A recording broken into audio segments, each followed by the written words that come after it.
Well, আজকে মূলত আমরা নেক্সট.জেএস এর অপটিমাইজেশন নিয়ে কথা বলবো। সো নেক্সট.জেএস আমাকে অনেক কিছু অপটিমাইজ করতে হেল্প করে। লাইক আমি যদি চিন্তা করি আমি একটা ইমেজ নিব, এটাকে অপটিমাইজ ওয়েতে ইউজ করব, এটা আমাকে নেক্সট.জেএস দেয়। লাইক আমরা জানি এইখানে ফন্ট, আমরা গুগল ফন্ট ইউজ করতাম এতদিন রিয়েক্ট থেকে। সো এইখানে আমরা অপটিমাইজ ওয়েতে ইউজ করতে পারবো। আমি যদি চিন্তা করি যে আমি স্ক্রিপ্ট লিখবো জাভা স্ক্রিপ্টের, এটা আমি অপটিমাইজ ওয়েতে লিখতে পারবো নেক্সট.জেএস এর ইনভায়রনমেন্টে। এবং আমরা দেখবো যে আসলে কিভাবে আইকন ইউজ করতে হয়। অবশ্য আইকনগুলো আগের মতো ইউজ করতে হয়, রিয়েক্ট প্রজেক্টে আমরা যেভাবে ইউজ করতাম। সো সেটা হচ্ছে রিয়েক্ট আইকন। সো এই চারটা জিনিস আজকে কভার করার ট্রাই করব। প্রথমত আমরা একটা নেক্সট.জেএস এর প্রজেক্ট রেডি করে নিছি। সো এইখানে আপনারা হয়তো বা দেখবেন যে আমাদের ইমেজ নিতে গেলে আমরা ইমেজ ট্যাগ নিই, হ্যাঁ, এই জিনিসগুলো আমরা নিতাম। বাট আজকে আমরা একটু অন্য ওয়েতে নিব, নেক্সট.জেএস এর ওয়েতে নিব। আমি একটা কাজ করি, সেটা হচ্ছে আমরা জানি অ্যাপের ভিতরে পেজ.জেএস এর ভিতরে এই জিনিসগুলো আমার এখানে দেখতে পাচ্ছি। আমি একটু কোডটাকে ক্লিন করে এইখানে বলবো RFC, তার মানে এইখানে শুধু পেজ আছে। এইখানে এসে আমি দেখবো যে পেজ, এইখানে আমাদের ইমেজ ইউজ করতে হবে বা ইমেজ আমরা ইউজ করব। বা আমি যদি আরেকটা পেজ বানিয়ে নেই, ওইখানেও কিন্তু আমি ইমেজ ইউজ করতে পারি। সো আপনারা পেজ বানিয়ে নেন, এইখানে রাউট বানিয়ে নেন, সেটা অ্যাবাউট হতে পারে, কন্টাক্ট হতে পারে, ব্লগ হতে পারে। আমি আর কোনো পেজ বানাচ্ছি না, আমি এইখানে একটা ইমেজ প্রথমত ইউজ করব। এইখানে আপনারা চিন্তা করতে পারছেন যে আমি এখানে ইমেজ ইউজ করব, হোম পেজের ভিতরে ইমেজ ইউজ করব। সো হোম পেজে ইউজ করার জন্য হয়তো বা আপনি এইভাবে চিন্তা করতেছেন, যদি চিন্তা করেন হচ্ছে আমি HTML এ করব, তাহলে আমরা ইমেজ ট্যাগ নিতাম। আর এখানে দেখেন কোনো কিছু সাজেস্ট করতেছে না। সো আমি যদি এখানে IMG ট্যাগ লিখি, এটা সাজেস্ট করছে না। সো এই পেজটা কিন্তু JS, মানে হচ্ছে জাভা স্ক্রিপ্ট। এইখানে যদি আমি একটু রিনেম করে নেই, JSX বানিয়ে নেই, তাহলে কিন্তু এটা ইজিলি সাজেস্ট করবে। আমি যদি এখানে এই সেম জিনিসটাকে আমি যদি বলি IMG, এখন কিন্তু সাজেস্ট করতেছে। সো আপনারা চাইলে JS রাখতে পারেন বা JSX বানিয়ে নিতে পারেন। সো এখানে আমি JSX বানিয়ে নিছি, কেন আমি বারবার এই জিনিসগুলা হাতে লিখতে চাচ্ছি না। সো ইমেজের ভিতরে আপনারা জানেন যে অফলাইন থেকে ইমেজ যদি নিতে চান, তাহলে এখানে ইনপুট করে তারপরে এখানে সেকেন্ড ব্র্যাকেটের ভিতরে দিয়ে দিতে হয়। যদি বলেন যে অনলাইন থেকে ইমেজ নেবেন, তাহলে এখানে অনলাইনের ইমেজটা HTTP সহকারে দিয়ে দিলে ইমেজটা পাবে। এইগুলো আমরা আগে থেকেই জানি। লাইক আমি যদি এখানে বলে দেই হচ্ছে লরেম ইমেজ, সো এখানে একটা ইমেজে যাই, যে কোনো ইমেজে আমরা যেতে পারি, it's not a big deal. কোন ইমেজটা নিব, লাইক মনে করেন আমি কোন ইমেজটা নিতে পারি, লাইক এই ইমেজটাই নেই, হ্যাঁ। সো আমি এখান থেকে কপি করি, কপি করার পরে আমি এইখানে যদি ইউআরএলটা বলে দেই, তাহলে কিন্তু আমার ওয়েবসাইটে এসে আমি ইমেজটা দেখতে পারি, রাইট? ইমেজটা আমি দেখতে পাচ্ছি। তো অবশ্যই আপনারা এই জিনিসটা করতেন না, ইমেজটাকে আপনারা ডাউনলোড করে রেখে এই যে এখানে SRC নামে একটা ফোল্ডার থাকতো, ওর ভিতরে অ্যাসেটের ভিতরে রাখতেন। সো এখানে কিন্তু অ্যাসেট নামে কোনো ফোল্ডার নেই, আপনার পাবলিকের ভিতরে ইমেজটা রাখতে হবে। এছাড়াও এখানে অনেক ইমেজ আগে থেকেই আছে। সো পাবলিকের ভিতরে আপনারা ইমেজগুলো রেখে তারপরে এখানে ইনপুট করে এখানে বসাবেন। সো আপনারা এখানে যদি আমি এটাকে একটু ডাউনলোড করে এইখানে এটা বসাই, যদি আমি এই যে লরেম থেকে এইটাকে এইখানে নিয়ে ছেড়ে, ইমেজটা তো আসবে। সো এইটাকে যদি আমি বলে দেই যে সেভ ইমেজ এজ, আমার এইখানে বলে দেই ডেস্কটপের ভিতরে প্রজেক্ট আছে, এইখানে আমাদের এর ভিতরে আমরা দেখেন পাবলিকের ভিতরে আমি ইমেজটা রেখে দিলাম। সো ইমেজের নাম এইটা, আপনি নাম চেঞ্জ করে দিতে পারেন। আমি বলতে পারি যে lorem image JPG. So save করে দিলে কিন্তু আমার ইমেজটা এখন আমার লোকালি চলে আসছে। সো লোকালি চলে আসছে, তার মানে হচ্ছে পাবলিকের ভিতরে যে আমি লরেম ইমেজটা পাচ্ছি, lorem.jpg। সো আমি এটা কিভাবে ইউজ করব, আমি বলবো যে ইনপুট, তারপরে একটা নাম দিয়ে দিব, আমরা যে কোনো নামই দিতে পারি। আমি যদি বলি যে লরেম, তারপরে বলবো যে সে কোথায় থেকে ইমেজটা পাবে, তারপরে আমি যদি বলি যে ডট ডট স্ল্যাশ পাবলিক ফোল্ডারের ভিতরে যাও, কারণ আমার ইমেজগুলো আসলে পাবলিক ফোল্ডারের ভিতরেই আছে। তারপর আমি বলবো স্ল্যাশ ইমেজের নাম। সো ইমেজের নাম যেহেতু আমার lorem.jpg, সো এখানে আমি বলে দেবো হচ্ছে lorem.jpg। সো এখানে কিন্তু কারেন্ট লোকেশনটা এখন আমার লরেম, তার মানে হচ্ছে লরেমটা আমি এখানে SRCর ভিতরে বসাই দিলেই কাজ করবে। সো এখন যে ইমেজ ট্যাগ দিয়ে আমি ইমেজটা বসাইছি, এটা কিন্তু আমাদের ট্রেডিশনাল ওয়ে, HTML এর মাধ্যমে। আমরা HTML দিয়ে যখন ইমেজ বসাইতাম, ওই সময় আমরা এই জিনিসটাই ভাবে লিখতাম। তারপরে যখন আমরা রিয়েক্ট ইউজ করি, ওই সময় কিন্তু আমরা দেখছি যে আমরা একই ইমেজ যখন বারবার, মানে একটা ওয়েবসাইটের মধ্যে অনেকগুলো ইমেজ আমার ইউজ করতে হবে, এটার জন্য কিন্তু আমরা কম্পোনেন্ট মেক করে রাখছিলাম, যে ইমেজ নামে একটা কম্পোনেন্ট হবে। সো রিয়েক্টের মতো করে নেক্সটও কিন্তু আমাকে কম্পোনেন্ট মেক করে দেয়। আমার কিন্তু এখন কম্পোনেন্ট হাতে বানাইতে হবে না, নেক্সট.জেএস আমাকে ইমেজ নামে একটা কম্পোনেন্ট প্রোভাইড করে। সো নেক্সট.জেএস কিভাবে প্রোভাইড করে, জাস্ট এইখানে আপনি লিখবেন হচ্ছে যে IMGE, এটা হচ্ছে আমাদের কম্পোনেন্ট। আমি যদি এইখানে কম্পোনেন্টটা শেষ করি, লাইক স্ল্যাশ তারপরে এইভাবে দেই। সো আমি যদি এখানে ইটা কেটে আবার এখানে ইন্টারপেস করি, তার মানে এই ইমেজটা কিন্তু নেক্সট.জেএস থেকে চলে আসছে। এট দ্য সেম টাইম এখানে আপনার বলে দিতে হবে আগের মতোই এসআরসির ভিতরে আমি শুধু এখানে বলে দেবো হচ্ছে লরেম, যেই ইমেজটা আমাকে বিলং করে এই জিনিসটা। সো এখন যদি আমি এখানে এসে যদি রিলোড দেই তাহলে দেখবো ওই সেম ইমেজটাই আমার পাচ্ছে। সো এটা কিন্তু অনেক অপটিমাইজ। এখন যেটা আমি ইউজ করছি সেটা হচ্ছে নেক্সট.জেএস এর কম্পোনেন্ট বেস ইমেজ কিন্তু আমি ইউজ করছি। সো এখানে অ্যাডিশনাল অনেক অ্যাট্রিবিউট দিতে হয়। আমি যদি একটু ওয়েবসাইটে যাই নেক্সট.জেএস এর, যে ও আমাকে কিভাবে বলছে সেটাও ও হচ্ছে যে আমাকে বলতেছে যে যেই তুমি কম্পোনেন্টটা ইউজ করছো সেটা হচ্ছে নেক্সট.জেএস প্রোভাইড করে। এট দ্য সেম টাইম তোমাকে একটা এসআরসি অ্যাট্রিবিউট দিতে হবে, একটা অল দিয়ে দিতে হবে এবং একটা উইথ এবং হাইট ফিক্সড দিয়ে দিতে হবে। আদারওয়াইজ কিন্তু তোমাকে আমি অপটিমাইজ ইমেজ প্রদান করব না। আমরা কিন্তু একটা সময় ইমেজ ইউজ করতাম, কোনো উইথ হাইট দিতাম না। দেখেন এখানে বলতেছে অটোমেটিকলি প্রোভাইডেড। আপনি এখানে উইথ হাইট না দিলেও অটোমেটিকলি প্রোভাইডেড, মানে ওর মতো করে ও নিয়ে নিবে। সো আমরা কিন্তু আগে ইউজ করতাম, কোনো উইথ হাইট দিতাম না, বড় ইমেজ নিলে বড় ইমেজ, ছোট ইমেজ নিলে ছোট ইমেজ, কোনো অপটিমাইজ ছিল না। এখন আমাকে কিন্তু ও বলতেছে যে একটা অপটিমাইজ ইমেজ ইউজ করার জন্য কিছু স্পেসিফিক অ্যাট্রিবিউট তুমি দাও। সো আমি এখানে অলটাও দিয়ে দিলাম, আমি বলে দিলাম হচ্ছে লরেম ইমেজ। এখানে একটা উইথ হাইট দিয়ে দিলাম, মনে করেন উইথ দিয়ে দিলাম 500। আমার ইচ্ছা আমি কত দিব, আমি বলে দিলাম হাইট বলে দিলাম মনে করেন একটু বাড়িয়ে দিয়ে দিলাম মনে করেন 800। সো এটা কিন্তু অপটিমাইজ ইমেজ, এটা কিন্তু আমাকে নেক্সট.জেএস প্রদান করছে। সো এটা এই যে এখানে বসে গেছে। সো এইভাবে মূলত ইমেজটা এখন আপনারা বসাবেন। সো এতটুকু মেবি ডান। এখন এই জিনিসটাকে স্কিপ করে আমি অন্য একটা কিছু দেখাতে যাচ্ছি। লাইক আপনার তো এখানে ওয়েবসাইটের মধ্যে ফন্ট প্রয়োজন হবে, লাইক আপনি তো ফন্ট বসাবেন। সো গুগল ফন্ট আগে ইউজ করতেন, এখন কিভাবে আসলে এই ফন্টটা ইউজ করে? আমি যদি এখান থেকে ইমেজটা কেটে দিই বা ইমেজটা থাকুক, ইমেজটা একটু ছোট করে দেয়, এটাকে বলে দেয় 500 আর এটাতে বলে দেয় 300। সো এরকম একটা ডিজাইন আমরা হয়তো বা দেখবো। এখানে আমরা কিছু ফন্ট ইউজ করবো, বা আমি ইমেজটা কেটেই দিই আপাতত, যে ইমেজ তো আমি এটা কম্পোনেন্ট আকার ইউজ করছি নেক্সট.জেএস, এইটা আমি এখানে বসায় দিলাম, উঠাই দিলাম। সো এতটুকু আমাদের ডান। এখন আমরা তো এখানে লাইক একটা h1 ট্যাগ যদি নেই, আমি যদি বলি যে h1 ট্যাগ এর ভিতরে this is Next JS 4 class, whatever, যে কোনো কিছু আমি লিখতে পারি। এটা লেখার পরে কিন্তু এই জিনিসটা আমার চলে আসছে। এখন আপনি এইখানে টেলউইন যেহেতু ইউজ করছেন, আপনি ক্লাস নেম এইভাবে লিখতে পারেন যে টেক্স হচ্ছে আমাদের 4 এক্সেল, যেহেতু আমি টেলউইন ইউজ করছি, এগুলো কিন্তু টেলউইনের ক্লাস নেম। আপনি ট্রেডিশনালি এখানে একটা ক্লাস নেম দিয়ে তারপরে ওই যে গ্লোবাল সিএসএসও কিন্তু আপনি এই ডিজাইনগুলো করতে পারতেন। যদি এইভাবে না করতে পারতেন, এইটা কিন্তু এখন কাজ করবে, এই যে এখন কিন্তু কাজ করছে। আপনি যদি এইভাবে না করতে চাইতেন তাহলে এইভাবে দিতাম, লাইক আমি বলে দিলাম হচ্ছে হেডিং। আমি যদি বলে দেই হেডিং, এটা হচ্ছে আমাদের একটা ট্রেডিশনাল ক্লাস নেম। আমি বলবো কোথায় সিএসএসটা করবো, দেখেন গ্লোবালস ডট সিএসএস নামে একটা কিছু আছে, এর ভিতরে অলরেডি কোনো সিএসএস অলরেডি আপনি দেখতে পাচ্ছেন করা আছে। আমি এগুলাকে কেটে দেই, বা এইখান থেকে যদি কেটে দেই, কেটে দেওয়ার পরে এই রুটটাতেও আমি কেটে দেই। আমি বলে দিলাম এইখানে আমি সিএসএসটা করব। আমি বলে দেই হেডিং, তারপরে আমি বলে দিলাম ফন্ট সাইজ, বলে দিলাম মনে করেন 50 পিক্সেল। সো এটা কিন্তু পাবে, রাইট? এই যে পেয়ে গেছে। আমি যদি বলে দেই এইখানে আমাদের একটা কালার হবে, এইটা হচ্ছে রেড, তারপর হচ্ছে ফন্ট ওয়েট থাকবে 600, তাহলে কিন্তু এইগুলো আমার পাবে, রাইট? এগুলো কিন্তু পাচ্ছে। সো এই ট্রেডিশনাল সিএসএস বা আমরা আগের সিএসএস করতে চাচ্ছি না, আমি কিন্তু টেলউইন ইউজ করছি। এখানে অটোমেটিক টেলউইনটা আমি যখন প্রজেক্টটা তৈরি করছিলাম ওই সময় কিন্তু আমি অ্যালাউ করছিলাম, তার মানে টেলউইন এখানে ইনস্টলড। সো এইখানে আমি বলবো যে টেক্স 4 এক্সেল, তারপরে আমি বলবো টেক্সের কালার যদি আমি বলে দেই ব্লু 500।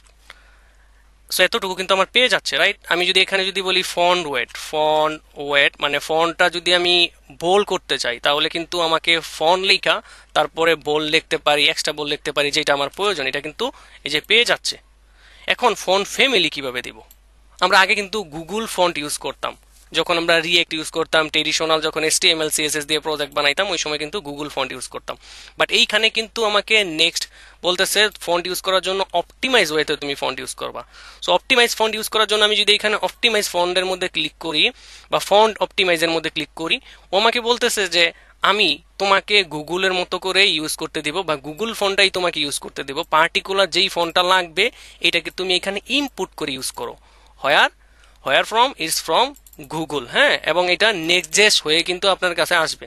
সো এই ফন্টটা আপনার লাগবে, সো এটা গুগল ফন্ট থেকে আপনি ইনপুট করে নেক্সটের ওয়েতে এখানে ইনপুট করেন। ইনপুট করার পরে আপনাকে ফন্টের কিন্তু বিভিন্ন ভেরিয়েন্ট আছে, সাবসেট আছে, তারপরে হচ্ছে ডিসপ্লে নেম আছে, ফন্টের ওয়েট আছে। এই জিনিসগুলো এখানে উপরে ইনপুট করে বা এখানে ভেরিয়েবলের মতো করে রেখে তারপরে এখানে লিখতে হবে ক্লাস নেম, যেই ফন্টের নাম, এবং এটা হচ্ছে ওই ক্লাস নেমের আন্ডারে লিখতে হবে। সো এইখানে হয়তো আপনারা একটু বুঝতে পারছেন, আমি এখানে একটু ইউজ করি। লাইক এইখানে আমি ফন্ট সাইজ, ফন্টের কালার এবং ফন্ট ওয়েটটা ইউজ করছি। এখন ফন্ট ফ্যামিলি আমার ইউজ করতে হবে। ফন্ট ফ্যামিলি ইউজ করব, লাইক আমি এখানে পপিন্স ইউজ করতে পারি, ইন্টার ইউজ করতে পারি। সেটা কিভাবে ইউজ করব? প্রথম অবস্থায় আমি বলবো এখানে ইনপুট হও, সেকেন্ড ব্র্যাকেট। কোন ফন্টটা ইনপুট হবে আমি বলে দিই যে পপিন্স, পিউ, এই যে পপিন্স। পপিন্স লেখার পরে কিন্তু বড় হাতের লিখতে হবে, যে কোনো ফন্ট বড় হাতের লিখতে হবে। অবজেক্ট লিখছি মানে সেকেন্ড ব্র্যাকেট লিখছি, কারণ এখানে অনেকগুলো ফন্ট আমি ইউজ করতে পারি একসাথে। সো এই জন্য আমি এখানে ক্লিক করলে দেখেন এই পপিন্সটা চলে আসছে কোথায় থেকে? গুগল থেকে বা নেক্সটের মাধ্যমে। তারপরে আমাকে কি করতে হবে? তারপরে এইখানে এই জিনিসটা একটু দেখেন যে আমাকে এই যে একটা ভেরিয়েবল নিতে হবে, এই ভেরিয়েবলের মধ্যে এই জিনিসটা রাখতে হবে। আমি মনে করেন এইখানে রাখি, বা একটু নিচের দিকে যদি যাই, এইখানে আবার সাবসেট আছে, আরো যদি নিচের দিকে যাই, লাইক এইটা আমি নেই, এখানে ওয়েট আছে এবং সাবসেট আছে। আপনি যে কোনো একটা কিছু নিতে পারেন। আমি যদি প্রথমটাই নেই তাহলে একটু এরর খাইতে হবে, এররটা খেয়ে তারপরে আপনার সমাধানে যেতে হবে। যাই হোক আমি প্রথমটাই নেই। এইখানে আপনি রাখতে পারেন, নিচেও রাখতে পারেন। এর মানে কি? এর মানে হচ্ছে একটা ভেরিয়েবল নিছে, ওই ভেরিয়েবলের আন্ডারে ফন্টের নাম নিছে। সো আমার ফন্টের নাম হচ্ছে পপিন্স। আমি এখানে বলে দেব পপিন্সটার মধ্যে থেকে এই জিনিসগুলো বের করো, কারণ একটা ফন্টের ভিতরে একটা জিনিস থাকে না, ফন্ট ওয়ে থাকে, সাবসেট থাকে, হ্যাঁ, এই জিনিসগুলো এখানে আছে। এবং ভেরিয়েবলের নাম আমি বলে দিলাম হচ্ছে পপিন্স। আমি বলে দিলাম পপিন্স। সো এই পপিন্সটা এখন আমি কোথায় ইউজ করব? আমি এই ওয়ানের মধ্যে ইউজ করব। সো এইখানে আমার আশেপাশে যে এইটার ভিতরে ইউজ করতে হবে, সো এইটা এইভাবে ইউজ করা যাবে না। এইখান থেকে আমি এটাকে করব কাট। কাট করার পরে আমাকে যেহেতু ক্লাস নেম এইখানে উল্লেখ করতে হবে, সো আমি এইখানে বলে দেবো হচ্ছে এটা template string, second bracket template string লিখবো। তারপরে এইগুলো হচ্ছে আমাদের ফিক্সড, এইগুলোতে কোনো ডাইনামিক ভ্যালু থাকবে না। এইখানে এসে আমি বলবো যে ডলার সাইন, তারপরে হচ্ছে আমাদের সেকেন্ড ব্র্যাকেট। এইখানে আমি বলবো যে আমার পপিন্সটা বসবে, মানে ফন্ট ফ্যামিলি হচ্ছে পপিন্স, ডট দিব হচ্ছে আমি ক্লাস নেম। তার মানে কিন্তু পপিন যেই ফন্ট ফ্যামিলিটা এখানে কিন্তু বসে গেছে। এইভাবে কিন্তু ইউজ করতে হবে। সো এখানে একটু প্রবলেমে পড়বো আমরা, কোডে গেলে বুঝতে পারবো। এখানে যদি রিলোড দেই, ওইখানে আমাকে বলতেছে পপিন্ডের মধ্যে বিভিন্ন ফন্ট ওয়েট আছে, 100, 200, 300, 400, এগুলো তুমি দেও নাই আনফরচুনেটলি। তুমি কোনো ফন্ট ওয়েটই উল্লেখ করো নাই যে পপিন্ডের কোন ফন্ট ওয়েটটা তুমি ইউজ করবা।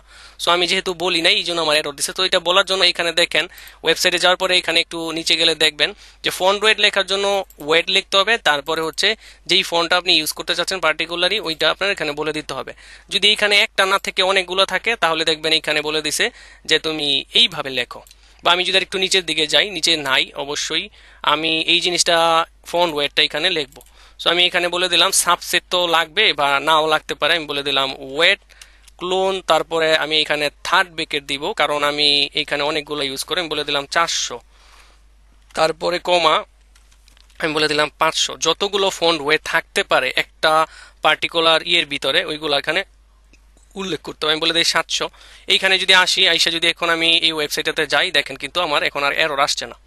এখন এই জিনিসগুলো আমাদের কাজ করতেছে। এইভাবে মূলত ফন্ট ওয়েটটা ইউজ করতে হয়। আপনি আরো ফন্টের ভেরিয়েশন লাগবে, ওয়েটটা লাগবে, আপনি উল্লেখ করে দেন। আপনি এখানে বলে দিতে পারেন 800, অবশ্যই এইভাবে লিখতে হবে। সো তার মানে হচ্ছে আমি তো ফন্ট ফ্যামিলি এই পার্টিকুলার পেজের ভিতর অনেকবার ইউজ করব, পপিন্সটা ইউজ করব। সো পপিন্সের মধ্যে কোন ভেরিয়েশনটা ইউজ করব? এখানে দেখেন আপনি বোল্ট লেখছেন, এইটা হচ্ছে বোল্ট মানে কত, এইটা আপনি যদি এখানে কেটে দেন, কেটে দেওয়ার পরে এখানে যদি এসে রিলোড দেন, এই যে এখানে রিলোড দেন, তাহলে কিন্তু এটা পাচ্ছে না, রাইট? সো সিস্টেমটা এরকমই, জাস্ট আপনি কতগুলো ফন্ট ইউজ করবেন এইখানে জাস্ট উল্লেখ করে দেন এইখানে, তারপরে এইগুলা বসায় দেবেন। আপনি কিন্তু এটা যদি এখন কেটে দেন, কেটে দেওয়ার পরে যদি আমি এসে রিলোড দিই, একটা কিন্তু এরর চলে আসছে। মাস্ট আপনাকে একটা সাবসেট দিতে হবে। ফন্ট তৈরি করার সময় যারা এইগুলা রেখছে ওই জিনিসগুলো রাখতে হবে, সাবসেট মাস্ট রাখতে হবে। ওয়েট এখানে যেইটা আপনি ইউজ করবেন ওইটা এখানে পার্টিকুলারলি উল্লেখ করে তারপরে এখানে বসাইতে হবে। সো আশা করি ফন্ট ওয়েটটা আপনি বুঝে গেছেন। সো আপনি এখন চিন্তা করতেছেন যে এইখানে আমি আরেকটা পিটেক নিব। পিটেকের ভিতরে আমি বলে দিলাম লোরেম মনে করেন 100 ওয়াট। তো এইখানে আপনি ভাবতেছেন এইখানে তো আমি আরেকটা ফন্ট ইউজ করব, সেটা হচ্ছে বলতে পারি ইন্টার, হ্যাঁ, বা পটকোভা নামে একটা ফন্ট ফ্যামিলি আছে, ওইটা আমি ইউজ করব। সো ওইটার জন্য কি করতে হবে? এইখানে দেখেন font wait, font family use করার জন্য একটা জিনিস আপনি উপরে ইনপুট করছেন। আমি এখানে কমা দিব, কোন ফন্টটা ইউজ করবো? আমি মনে করেন বলে দিলাম ইন্টার। ইন্টার নামে একটা ফন্ট ফ্যামিলি আছে। সো আমি এইটাকে ইনপুট করব কোথায় থেকে? নেক্সট গুগল থেকে। সো এখানে আমি এটাকে করব ডুপ্লিকেট, করার পরে আমি বলবো এটা তো ইন্টারের, ইন্টার ইন্টার হ্যাঁ ইন্টার। সো এখানে আমি নামটাও চেঞ্জ করে দিই, আমি বলে দিলাম ইন্টার, যে কোনো নামই দিতে পারেন। ইন্টারেরটা আমি এখন বলবো যে আমাদের এই প্যারাগ্রাফে হবে। সো অবশ্যই আমাকে এইভাবে লিখতে হবে, এবং আমি যদি ডাইনামিক ভ্যালু লিখতে চাই তাহলে আমাকে সেকেন্ড ব্রেকেট দিয়ে তারপর টেমপ্লেট স্ট্রিং দিতে হবে। আমি বলে দিলাম $, ইন্টার, তারপরে এখানে ক্লাস নেম। শুধু আমি ফন্ট ফ্যামিলিটা কিন্তু ইউজ করতেছি। সো এখন কিন্তু আমাদের এটা হয়ে যাওয়ার কথা। আমি যদি এখানে আসি, এই যে এটার মধ্যে কিন্তু ফন্ট ফ্যামিলি হয়ে গেছে। সো আমি যদি ইন্টারের মধ্যে চিন্তা করি যে এই জিনিসগুলো রাখবো না, কারণ আদৌ এগুলো আছে কিনা আমি জানি না, বা এটাকে যদি কেটে দেই কোনো এরর নাই।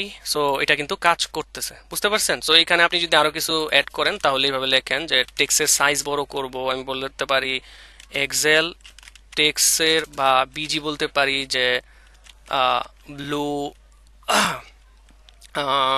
200, এবং আমি বলতে পারি আর কিছুই বলবো না, এতটুকু ডান। সো এটা কিন্তু আমার কাজ করতেছে, বুঝতে পারছেন? ফন্ট ফ্যামিলিটা মূলত এইভাবে ইউজ করে, এবং এটা কিন্তু অপটিমাইজ। যতগুলো ফন্ট আপনার লাগবে জাস্ট এখানে ইনপুট করে তারপরে এখানে ভেরিয়েবল লিখে যদি এর ওয়েটগুলো থাকে এইভাবে জাস্ট ইউজ করবেন।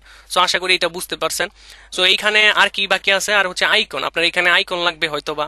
সো আইকন নেওয়াটা খুবই সিম্পল, লাইক আপনি আগের মতো ইউজ করবেন, যে এটা আগে আমরা কি ইউজ করতাম, রিয়েক্টের মধ্যে রিয়েক্ট আইকন ইউজ করতাম। আমি বলে দেই যে RESCT রিয়েক্ট, আমি বলে দেয় আইকন। সো রিয়েক্ট আইকনে আসার পরে ওই আগের মতোই আমরা ইউজ করব। এইখান থেকে প্রথম অবস্থায় ইনস্টল করে নিব রিয়েক্ট আইকনটা, এই জন্য এখান থেকে এটাকে কপি করলাম, এইখানে সার্ভারটা ওপেন করলাম, এটাকে অফ করলাম কন্ট্রোল সি দিয়ে, বা অন্য একটা সার্ভার নিয়ে আপনি করতে পারতেন। এইটা ইনস্টল হোক। মনে করেন আমি একটা আইকন ইউজ করব, কি আইকন ইউজ করতে পারি, আমি বলতে পারি যে অ্যারো। সো আমি বলে দিলাম অ্যারো, যে কোনো অ্যারোই আসুক। লাইক আমি এই অ্যারোটা ইউজ করব, যে কোনো অ্যারো ইউজ করতে পারেন, বা আমি এখানে এই অ্যারোটা ইউজ করি। এটাকে প্রথমত ইনপুট করতে হবে আর এটাকে কল করতে হবে কোথায় আসলে আপনি ইউজ করবেন। সো এখান থেকে আমি এখানে আবারও npm রান dev দিয়ে স্টার্ট করে দেবো আমার সার্ভারটা, এবং লাইক আমি পিএন নিচে আমি অ্যাঙ্কর ট্যাগটা ইউজ করব, সরি আইকনটা ইউজ করব। সো আইকন ইউজ করার জন্য আমাকে ওই যে জাস্ট এইটা কল দিতে হবে, এবং এটা অবশ্যই ইনপুট করতে হবে। উপরে ইনপুট করে নেই এইখানে এইটা। সো আগের মতোই কাজ করার কথা। আমি যদি এখানে এসে রিলোড দেই আমার ওয়েবসাইটটা,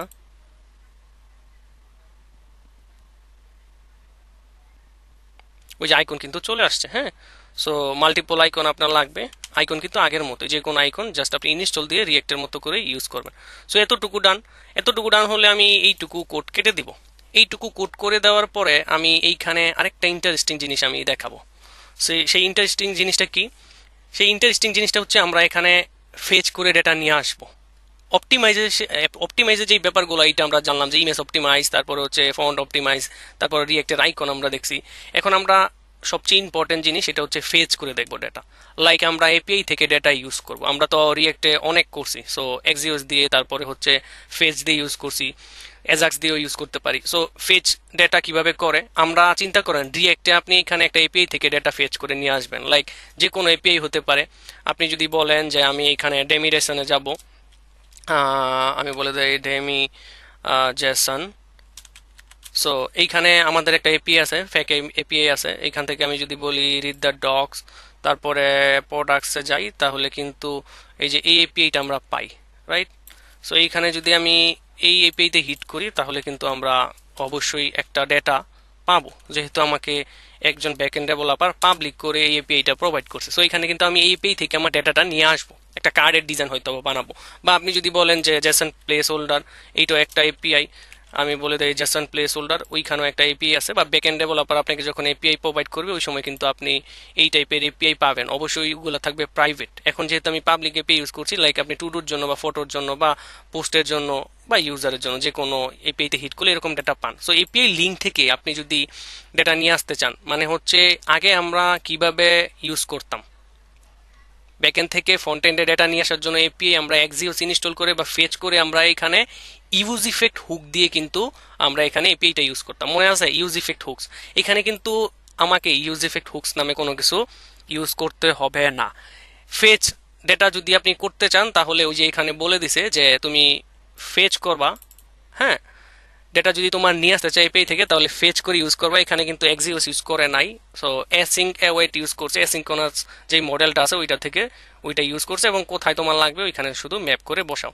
সো এখানে দেখেন কি করছে, জাস্ট এইটা হচ্ছে একটা এপিআই লিঙ্ক, এখান থেকে ও ফেচ করছে যে যতটুকু সময় লাগে এইটাকে ও অ্যাসিঙ্ক এবং অ্যাওয়েট দিয়ে এটাকে থামিয়ে দিছে, এবং ডেটাটা আছে, এবং দিন শেষে ওইটাকে আবার আমরা জানি ফেস ডেটাটাকে আবার জেসনে কনভার্ট করতে হয়। সো কনভার্ট করে পোস্টের মধ্যে আছে, তার মানে এইখানে ডেটাটা আমি ম্যাপ করে দেখাতে পারবো। এট দ্য সেম টাইম এটা কিন্তু আমরা এখন ইউজ করতে যাচ্ছি, এই দুইটা এপিআই আমরা ইউজ করবো এখন, এবং এই ডেটাগুলো আমরা এখানে নিয়ে আসবো। এট দ্য সেম টাইম আপনি কিন্তু এখানে একটা জিনিস মনে রাখতে হবে, এইটা কিন্তু আমরা ইউজ করব কোন কম্পোনেন্টে। আমরা জানি যে আমাদের যেই নেক্সট জেসে যেই প্রজেক্টটা এটা কিন্তু S default server component, server side rendering আমরা জানি। সো ক্লায়েন্ট সাইড কিন্তু না, ক্লায়েন্ট যদি প্রয়োজন হয় তাহলে আমরা উপরে ইউজ ক্লায়েন্ট লেখা তারপরে এখানে ক্লায়েন্ট কম্পোনেন্ট বানাতে পারবো। এখন ডিপেন্ড করে আপনি কোন কম্পোনেন্টে ডেটা ইউজ করতে যাচ্ছেন। সো আমরা কিন্তু জানি যখন নেক্সট জেএস এর ডকুমেন্টেশন পড়ছি ওইখানে কিন্তু আমরা এখানে এই যে এখানে দেখছি যে সার্ভার সাইডে কোনটা যাবে, ক্লায়েন্ট সাইডে কোনটা যাবে। সো এখানে স্পষ্ট করে কিন্তু লেখা আছে যে আপনি যদি ডেটা ফেচ করতে চান এটা কিন্তু সার্ভার কম্পোনেন্টে যাবে। তার মানে এইখানে আপনার এই ডেটাটা এখানে কোনো কিছু করতে হবে না, আমি ডিরেক্টলি ফেচ করব এবং ডেটাটা নিয়ে আসবো। সো এইখানে কিন্তু আরেকটা জিনিস মনে রাখতে হবে যে ডেটা যেহেতু আমি সার্ভার থেকে ফেচ করতেছি, সার্ভার কম্পোনেন্টে ফেচ করতেছি, তাহলে কিন্তু আমার এই যে ফেচ মেথড দিয়ে কিন্তু ডেটা ফেচ করতে হবে। এক্সিওস কিন্তু এখানে ইউজ করতে পারবো না, যেহেতু আমি সার্ভার কম্পোনেন্টের ডেটাটা ফেচ করছি। সো এক্সিওস কিন্তু এখানে এলাও না। তো চলেন আমরা একটা এপিআই থেকে একটা ডেটা ফেচ করে আসি, লাইক আপনি হোম পেজেই করেন, বা আপনি বলতে পারেন এইখানে একটা কম্পোনেন্ট বানাতে পারি, কারণ এইখানে হচ্ছে আমাদের এই ডেটাগুলো ইউজ করব। এটা হচ্ছে কার্ড কম্পোনেন্টে, মানে কার্ডের একটা ডিজাইন এটা হয়তো বা। সো এই এপিআইটা এইখানে আমরা বলতে পারি একটা কম্পোনেন্ট বানাইলে কেমন হয়। আমি অ্যাপের বাইরে যে আমি এখানে বলে দিলাম একটা কম্পোনেন্ট, COMPONENTS কম্পোনেন্ট নামে একটা ফোল্ডার থাকবে, এর ভিতরে থাকবে আমাদের একটা ফাইল।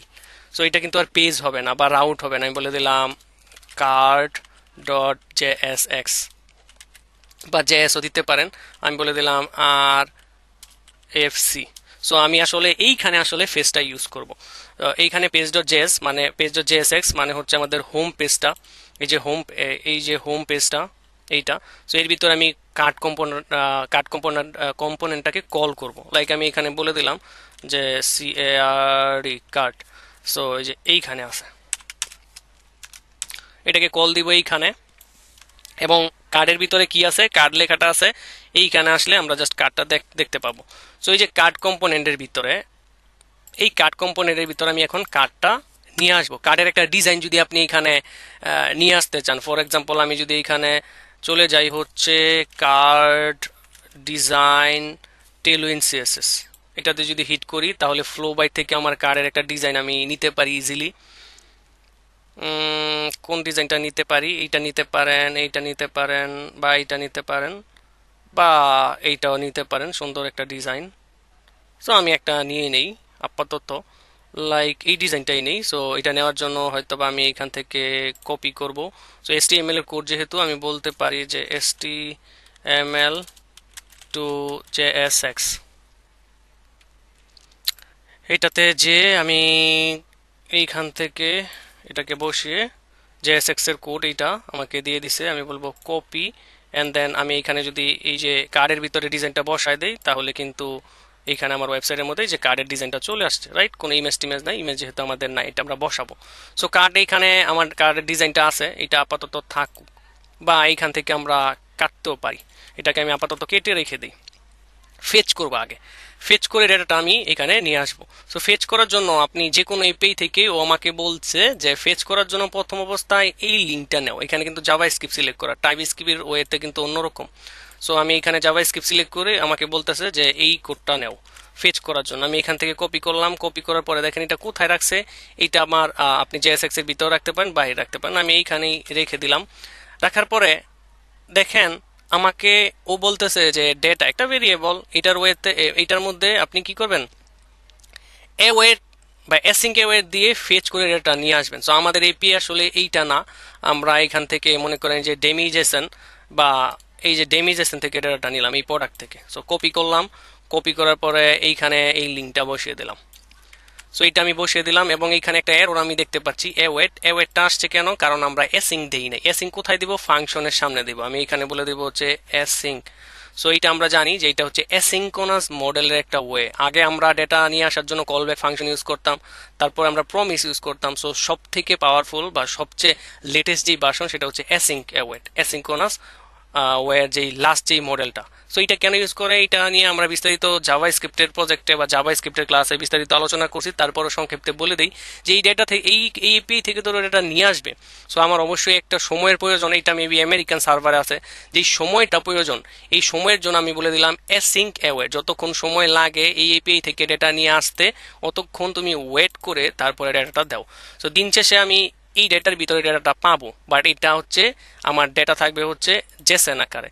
সো জেসন থেকে কনভার্ট করার জন্য আমার আরেকটা লাইন এখানে নিতে হবে। সো সেই লাইনটার মানে কি? সেই লাইনটার মানে হচ্ছে যে এই ডেটাটা ও জাস্ট কনভার্ট করে দিছে হচ্ছে জেসন ফরম্যাটে। সো এখানে পোস্টের মধ্যে সকল ডেটা আছে। আপনি যদি একটু চিন্তা করেন যে আসলে কি আছে কিনা, তাহলে আপনি কনসোল ডট লক করেন, লক করে পোস্টের মধ্যে এইখানে দেখেন 6 নাম্বার লাইনে এইখানে আপনি দেখেন। সো আমরা জানি এটা হচ্ছে সার্ভার সাইড রেন্ডারিং। তাহলে টার্মিনালটা ওপেন করি, কারণ আমি এখানে তো আর ওই জায়গায় গিয়ে ডেটাটা পাবো না। ওই যে দেখেন টার্মিনাল ওপেন করার পরে দেখেন আমার ডেটাগুলো কিন্তু এখানে চলে আসছে। সো কতগুলো ডেটা এই এপিআইতে আছে জানি না, 30টা আইটেম আছে। তো 30টা আইটেমের ডেটা কিন্তু এইখানে দেখাচ্ছে, বুঝতে পারছেন? তো এইখানে যদি আপনি চিন্তা করেন যে আমার কি লাগবে পোস্টের ভিতরে, আমি যদি একবার উপরের দিকে চলে যাই, এইখানে এই যে পোস্টের ভিতরে আমার একটা অ্যারে আছে, সেটা হচ্ছে প্রোডাক্টস। এই প্রোডাক্টসের ভিতরে আমার যেতে হবে। আমি যদি বলে দিই ডট প্রোডাক্ট পি, আরও যেইভাবে ডেটা সাজানো আছে ওইভাবে কিন্তু আমার যেতে হবে। আমি বলে দিলাম প্রোডাক্টস। সো প্রোডাক্টসের ভিতরে যদি আমি যাই, ওই যে আমাকে এইখানে এই ডেটাগুলো আবার দিয়ে দিবে। এখন প্রোডাক্টের ভিতরে আপনার কি আছে? প্রোডাক্টের ভিতরে আপনার আইডি আছে, ক্যাটাগরি আছে, এই যে এই জিনিসগুলো। সো এখন কিন্তু আপনি ভাবতেছেন যে এই ডেটাগুলো আমরা আরেকটা স্টেটে রাখবো। স্টেটে কিন্তু রাখতে হবে না, কারণ এটা সার্ভার সাইড। আর এখানে স্টেট রাখতে গেলে এটা ক্লায়েন্ট সাইড হয়ে যাবে, কারণ স্টেট রাখলে আবার একটা এরর দিবে, ওইখানে আমাদের আবার বলতে হবে ইউজ ক্লায়েন্ট। সো সরাসরি কিন্তু এই ডেটাটা আমি ইউজ করতে পারবো, যেহেতু আমার এখানে অ্যারে আছে। সো অ্যারে থেকে আমি ম্যাপ করে করে ডেটাটা দেখাইতে পারবো। এই যে দেখেন এর ভিতরে কিন্তু আমাদের ডেটাটা আছে। আপনি যদি এইখানেও দেখেন বা এই যে এইখানেও দেখেন, তাহলে কিন্তু দেখবেন যে প্রোডাক্টের ভিতরে এইগুলা কিন্তু এর মধ্যেই ডেটাগুলো আছে। সো আমি এইখানে জাস্ট দেখাইলাম, আমি বলবো যে এই ডেটাটা লাগবে না, এইখান থেকে এইটা লাগবে না। যেহেতু এরে আছে আমি বলবো এরে পোস্ট হচ্ছে একটা এরে, এর মধ্যে সকল ডেটা আছে। আমি বলবো যে সেকেন্ড ব্র্যাকেট পোস্ট, তারপরে আমি বলবো ম্যাপ আইটেম, তারপরে হচ্ছে ফার্স্ট ব্র্যাকেট। আমি এখানে বলে দিলাম হচ্ছে যে আইটেম ডট বা এইচ1 এর ভিতরে যদি আমি বলি এইচ1, আমি সেকেন্ড ব্র্যাকেটের ভিতরে বলে দিলাম আইটেম ডট টাইটেল, মানে প্রোডাক্টের টাইটেলগুলো জাস্ট দেখাবে। 30টা প্রোডাক্টের টাইটেল কিন্তু আমরা এখানে দেখতে চাচ্ছি। সো এখানে যদি আসার পরে এখানে কি বলতেছে, ম্যাপ ইজ নট ডিফাইন। কিসের ম্যাপ ইজ নট ডিফাইন? আমরা কি পোস্টের মধ্যে আমাদের সকল ডেটা আছে ম্যাপ, তাহলে কি সমস্যা? আমরা কি আচ্ছা দেখে আসি আবারও, এইখানে কি আমাদের প্রোডাক্ট লিখতে হবে? আগে দেখি ডেটাটা সাজানো আছে কিভাবে এপিআইতে। প্রোডাক্টসটা কি আমাদের এপিআই করতে হবে? আমি বলে দিলাম প্রোডাক্ট ডট প্রোডাক্ট ডিইউসিটিএস প্রোডাক্টস। হ্যাঁ চলে আসছে। আমি ম্যাপ করতে একটু ইয়ে করে ফেলছিলাম। আমাদের পোস্টের ভিতরে প্রোডাক্টের ভিতরে মূলত এটা আছে, আমরা জাস্ট একটাকে কম করে ইয়ে করে দিয়েছিলাম। তো আমার কিন্তু ডেটাটা পুরোটা এইভাবে আছে। হ্যাঁ, এখন যদি আমি আসি যে পুরো টাইটেলটা আমি যদি বলে দিই এখানে ডিসক্রিপশন, তাহলে ডিসক্রিপশন থাকবে। সো এই জিনিসগুলো আমাদের এই যে এইখানে যেভাবে আছে ওইভাবে কিন্তু এই যে প্রোডাক্টের ভিতরে যেয়ে তারপরে কিন্তু খুঁজতে হবে। আমরা জাস্ট প্রোডাক্টের বাহিরে ছিলাম। সো এতটুকু ডান। আমি যদি বলি টাইটেলটা দেখাচ্ছ, ডিসক্রিপশনটা দেখাও, তাহলে এইখানে কিন্তু আমরা জানি এপিআই আমরা আগেও কল করছি। আমি যদি আইটেম ডট ডিসক্রিপশন দিই ডেসক্রিপশন, তাহলে কিন্তু সকল ডেসক্রিপশনটা চলে আসবে, যতগুলো প্রোডাক্টের ডেসক্রিপশন আছে। সো এইভাবে কিন্তু আমরা ইউজ করতে পারি। তো এইখানে আমাদের এইভাবে ইউজ করব না আমরা, লাইক এইখানে আমাদের একটা কার্ডের ডিজাইন ছিল, এই কার্ডের ডিজাইনটা আমি এখানে বলে দিলাম। সো অবশ্যই আপনারা এখানে গেস করতে পারছেন এখানে কি আসবে। এইখানে আমি একটু ফরম্যাট ডকুমেন্ট করে নেই। এইখানে আপনারা একটা কার্ডের ডিজাইন বসাইছেন কিন্তু। সো এইখানে কয়টা কার্ড আসবে? সবগুলা কার্ড যতগুলা লেন্থ আছে 30টা কার্ডের ডিজাইন কিন্তু চলে আসছে। সো আমাদের ডাইনামিক করতে হবে ভ্যালুগুলা, টাইটেলের জায়গায় টাইটেল, তারপরে হচ্ছে ডেসক্রিপশনের জায়গায় ডেসক্রিপশন, বাটনের জায়গায় বাটন। তো এইখানে আমাদের অনেক কিছু আছে, আমার সব কিছু তো বসানোর কারের মধ্যে জায়গা নেই। আমরা টাইটেলটা বসাবো, একটা ইমেজ আছে, সো ইমেজের নাম হচ্ছে থামলাইন, এইটা বসাবো, আর হচ্ছে ডেসক্রিপশন। এইখানে যদি আমি একটু কারের ডিজাইনে যাই, সেইটা হচ্ছে টাইটেলটা কখনো কোথায় বসাইছে, এইটা কি, হ্যাঁ এইটা আমাদের টাইটেল। তাহলে এইখানে আমি এটাকে করব কাট, কাট করে আমি বলবো যে আইটেম টাইটেল। তাহলে আমাদের কার্ডের টাইটেলগুলো চলে আসবে, ওই যে কার্ডের টাইটেলগুলো চলে আসে। ইমেজটা বসাইতে হবে, ইমেজটা বসানো আছে কোথায়, এই যে ইমেজ নামে যেই ট্যাগ নিয়ে, এইটাকে আমি প্রথম অবস্থায় সরিয়ে দেবো। এটাতে আমি বলে দেবো আমাদের ইমেজ নামে একটা কি আছে, আমাদের ইমেজ নামে একটা কম্পোনেন্টই আছে। আমি নেক্সট ইউজ করতেছি, আমি বলবো যে আইএমজি, এবং এর ভিতরে আমি বলে দেবো এইটা ট্যাগ শেষ। তো আমার অবশ্যই দেখতে হবে ইমেজটা কিন্তু এইখানে ইনপুট হয় নাই। সো আমি এটাকে যদি একটু কেটে তারপরে যে নেক্সট ইমেজ এটাতে সিলেক্ট করি বা হাতে আমি ইনপুট করে দিই, তাহলে কিন্তু কাজ করবে। এসআরসি বলতে হবে, আমি বলবো যে এসআরসি সেকেন্ড ব্র্যাকেটের ভিতরে আমি বলবো যে আইটেম ডট আমাদের থামবেল নাকি যেন, থামবেল, থামনেল, রাইট। তো থামনেল যদি বলে দেই, এখন যদি আমি এখানে আসি আমার ওয়েবসাইটে, আমি দেখবো একটা প্রবলেম চলে আসছে। কি প্রবলেম, আমি যদি রিলোড দেই, এইখানে দেখেন একটা প্রবলেম চলে আসছে। আমি কিন্তু ঠিকঠাকভাবে লিখছি যে আইটেম ডট থামলেন, হ্যাঁ। তো ইমেজ কিন্তু আমাদের এইখানে চলে এই ঝামেলা করতেছে। আমি যদি বলি যে এইখানে আমার ইমেজ ট্যাগের ভিতরে আসলে ইমেজটা কি পাচ্ছে, ইমেজটা কিন্তু পাচ্ছে, বাট এইখানে একটা প্রবলেম দিছে। কি প্রবলেম দিছে, প্রথম অবস্থায় আপনি যদি এইখানে একটু যান, তাহলে এইখানে ও বলতেছে যে এই ডিপির ভিতরে প্রবলেম হয়েছে। এই ডিপির ভিতরে তো আসলে আমাদের প্রবলেম হওয়ার কথা না, আমি কি কিছু বেশি কাইটা ফেলছিলাম। আমি একটু কন্ট্রোল জেড দেই, এইটা ছিল আমাদের এই যে ট্যাগ, এইখানে আমাদের এসআরসির ভিতরেই তো বলে দিলে হওয়ার কথা। আমি যদি বলে দেই আবারও যে আইএম জি, নেক্সট থেকে আমাদের ইমেজটা হবে এসআরসির ভিতরে, আমি আইটেম ডট থামনেলটা পাবো। সো কি প্রবলেম দিছে আমি যদি একটু, আচ্ছা এটা রিলোড নেওয়ার পরে দেখেন আপনাকে বলতেছে এখানে যে তুমি ম্যাপটা করছো, এই ম্যাপটার মধ্যে তোমার প্রত্যেকটা ইউনিক কি দেওয়ার জন্য। এটা আমরা জানি যে ম্যাপ করলে একটা ইউনিক কি দেওয়ার কথা বলে, এটা এইখানে প্রবলেম না দেখাইলেও পারতো। আমি বলে দিলাম কি আইটেম ডট আইডি। সো এখানে আমি ইন্ডেক্স দিয়ে দিতাম। সো আমার যেহেতু একটা ইউনিক আইডি আছে প্রত্যেকটা এপি এর, এই যে এখানে প্রত্যেকটা যেহেতু আইডি আছে, এটা কিন্তু আমি বলে দিছি। এট দ্য সেম টাইম আমি যদি এখন আমার ওয়েবসাইটে যাই, দেখি কি প্রবলেম। এইখানে যে প্রবলেমটা, এই প্রবলেমের জন্যই আমি এখানে বসেছিলাম। সো এইখানে দেখেন ও বলতেছে একটা উইথ দিতে। সো আমরা যেটা বলছিলাম ইমেজের একটা উইথ দিতে হয়। সো এই যে ইমেজ, এর ভিতরে আমি এখানে বলে দিলাম একটা উইথ দিতে হবে। আমি বলে দিলাম মনে করেন 300। তারপরে দেখি কি হয়, এইখানে আবার আমার প্রবলেমটা দিছে। হ্যাঁ, কি প্রবলেম দিছে, আমাকে বলতেছে একটা হাইট দিতে। আপনি কিন্তু ইমেজের এগুলা জিনিসটা দেন নাই। সো আমি এখানে একটা হাইটও দিয়ে দিই। আমি বলে দিলাম হাইটও 300। অবশ্যই হাইটটা আমি বলে দিলাম 300। পরবর্তীতে আমরা আমাদের অনুযায়ী দিব। এইখানে আরেকটা প্রবলেম আপনাকে দিবে। কি প্রবলেমটা, আপনাকে বলতেছে আপনি যেই এপিআই থেকে এই ডেটাটা এখানে ফেচ করছেন, এইটা কি আসলে সিকিউর কিনা। সো এই মেসেজটা হচ্ছে এইটা। সো সিকিউর করার জন্য কি করতে হবে, আপনাকে ইমেজটা অপটিমাইজ করতে হবে, যেটা কিন্তু আমরা ফার্স্টে ইমেজ ইউজ করছিলাম ওই সময় আসে নাই।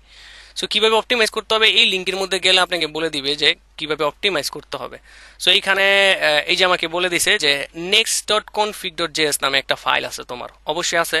ওইখানে তোমাকে এই অপটিমাইজটা করে দিতে হবে। কি অপটিমাইজ করে দিতে হবে, যেইখান থেকে আসলে তুমি, আমি যদি আমার ওয়েবসাইট এইটা আমি এটাতে যাই, আমি যেই লিঙ্ক থেকে আমি এই এপিআইটা ইউজ করছি ওই লিঙ্কটা আমার এখানে বলে দিতে হবে। আমি যদি আমার ওয়েবসাইটে যাই, যে আমরা ইমেজ ইউজ করছিলাম অপটিমাইজেশন, এই যে ইমেজের মধ্যে আমি যদি একটু নিচের দিকে যাই,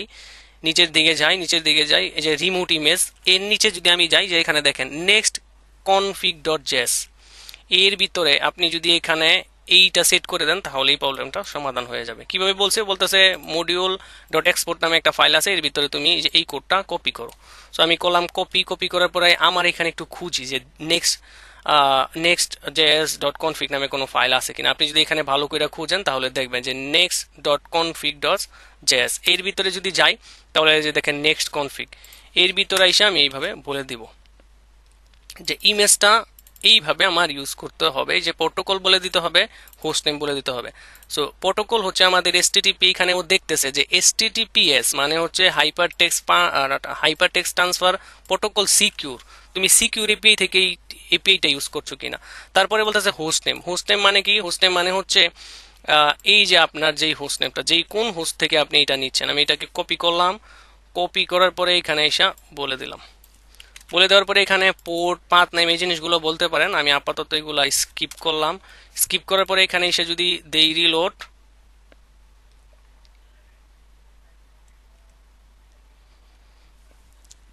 রিলোড দেওয়ার পরে কিন্তু এই যে আমার ইমেজগুলো চলে আসছে, বুঝতে পারছেন। আমার কিন্তু নেক্সট.জেএস শুধু আমাকে ইমেজ বসাইতেই দেয় না, অপটিমাইজ ওয়েতে এবং সিকিউর কিনা ওই জিনিসগুলা কিন্তু বলে দেয়, যে এই জিনিসগুলো কিন্তু আমি সেট আপ করার পরে আমি কিন্তু ইমেজটা ফাইনালি পাচ্ছি, আদারওয়াইজ কিন্তু আমি পাইতাম না, বুঝতে পারছেন। সো এই যে আমার কিন্তু আমি কিন্তু এপিআই থেকে ডেটাটা নিয়ে আসছি। সো বাটনের এখানে চেঞ্জ লাগবে বা অন্য কোনো জায়গায় ডেসক্রিপশনে চেঞ্জ লাগবে, সব কিছু করতে পারেন। ডেসক্রিপশনটা মূলত এখান থেকে আসছে, আমি বলে দেই যে আইটেম ডট ডেস, বা এখানে কিভাবে লেখা আছে এপিআইতে, এপিআইটা কোথায়, এপিআইটা হচ্ছে এইটা, এই যে ডেসক্রিপশন। সো আমি যদি এখানে আসি, এইখান থেকে বলে দেই ডেসক্রিপশন। আর এখানে অনেক কিছু আছে, এই ডিজাইন তো আমরা আর হাতে করি নাই, সো আপাতত এইখানে আমি যদি দেখি, ওই যে দেখেন ডেসক্রিপশন আমাদের ডাইনামিক। সো এখন আপনি এই জিনিসগুলো বানান। সো এই ডিজাইনগুলো হয়তো বা আরো একটু সুন্দর করতে পারেন, লাইক এইখানে আছে, তো আমি এইখান থেকে বলতে পারি যে class name flex. So display flex মানে পাশাপাশি হয়ে বসো, একসাথে সব বসছে, আমি বলতে পারি ফ্লেক্স র্যাপ, র্যাপ হয়ে যাও, মানে যতটুকু জায়গা পাও ততটুকু বসো। আমি গ্যাপও দিয়ে দিতে পারি, আমি বলতে পারি জিএপি গ্যাপ এক্স এর দিকে তুমি কত নিবা, 5 নাও, 20 পিক্সেল করে নাও। সো ডিজাইন কিন্তু আমার হয়ে গেছে, বুঝতে পারছেন। সো এইভাবে মূলত আসলে ফেচ করে ডেটাটা নেক্সট.জেএস এর মধ্যে বসাইতে হয়। আমি কিন্তু এইখানে কোনো এক্সিউএস ইউজ করি নাই, এট দ্য সেম টাইম আমাদের ইউজ ইফেক্ট হুকসও কিন্তু আমি ইউজ করি নাই। সো এইটা এইভাবে মূলত কাজ করে, যে উপরে আমি কোন এপিআই থেকে ডেটা নিয়ে আসবো ওইটা এখানে বসাবো, বসানোর পরে ফেচ করে আমার অ্যাসিঙ্ক ওয়েট এর মাধ্যমে ডেটাটা এইখানে চলে আসছে ভেরিয়েবলে। সো ভেরিয়েবলকে সরি অ্যারেতে ভেরিয়েবল আকারে। সো এইখান থেকে আমি জাস্ট ম্যাপ করে ডেটাটা বসাইছি। আপনি এখানে অন্য এপিআই ইউজ করেন, যে কোনো এপিআই ইউজ করেন, জেসন প্লেস হোল্ডার, ওইভাবে সেম ভাবে এই জিনিসটা কাজ করবে। সো আশা করি বুঝতে পারছেন। আমি যদি আরেকটু যাই, লাইক বলতে পারি যে জেসন প্লেস হোল্ডার, এইখান থেকে যদি একটা ইউজ করি, আপনি এখন যে কোনো জিনিস এভাবে ইউজ করতে পারবেন। লাইক আমি যদি বলি যে টু ডুর জন্য আমার ডেটাটা এখানে আবার নাই, ইউজারের জন্য, পোস্টের জন্য, সো এইটাতে টাইটেল আছে, ছবি নাই, তারপরও ইউজ করে দেখাই। এইটাকে আমি হিট করলাম, এইখান থেকে এসে বসালাম, বসানোর পরে এখানে যদি দেখি হয়তো বা আমাদের এরকম না এরর খাবো আমরা, এই যে এরর আছে যে read reading property undefined. So আমি এইখান থেকে এক কাজ করি, পোস্টের মধ্যে থাকবে, প্রোডাক্টটা কেটে দিই, যেটা আমরা আগে দেখছিলাম। এই যে আমার কিন্তু চলে আসছে, ইমেজ যেহেতু নাই, সো আপাতত এরকমই দেখাবে, বুঝতে পারছেন। সো ডেটা কিভাবে সাজানো আছে ওইটা খুঁজে তারপরে আপনি জাস্ট ম্যাপ করে দেন। আর এইটা তো ছিল আমাদের জাস্ট একটা কার্ডের ডিজাইন, এটা আমরা অন্য জায়গা থেকে নিয়ে আসছি, ওইটা নিয়ে মাথা নষ্ট করেন না। সো আমি আশা করি যে আপনি ফেচ জিনিসটা নিয়ে ক্লিয়ার হয়েছেন, এবং আমাদের ইমেজ অপটিমাইজেশন নিয়ে ক্লিয়ার হয়েছেন, ফন্ট অপটিমাইজেশন নিয়ে ক্লিয়ার হয়েছেন, আর হচ্ছে আমাদের আইকন কিভাবে বসাইতে হয় ওইটা নিয়ে ক্লিয়ার। সো আর কি থাকে, আর আপাতত নেক্সট.জেএস কিছু নাই। অ্যাজ সুন অ্যাজ পসিবল আমরা একটা প্রজেক্ট করব নেক্সট.জেএস এর, এবং এইটা করলে মোটামুটি না পুরোপুরি নেক্সট.জেএস এর উপর আপনার ধারণা চলে আসবে। সো আশা করি নেক্সট.জেএস কে আমরা কভার করতে পারছি। Thank you.